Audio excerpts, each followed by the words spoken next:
Magtitipid sa pagkain.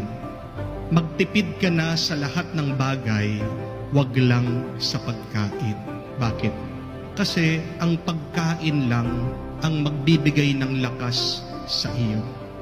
Minsan na nakakatawa sa iba, ang pagkain ang inuuna nilang tinitipid. Bakit? Dahil meron silang ibang inuuna na pinaggagastusan.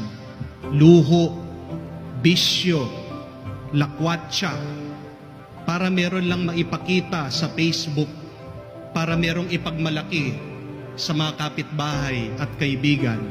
Tinitiis na magutom para mabili, makuha yung hilig. Pero umpisa lang na makikita mong masaya sila. Pagkatapos nilang magmayabang, miserable ang mga yan. Mas masaya ang mga taong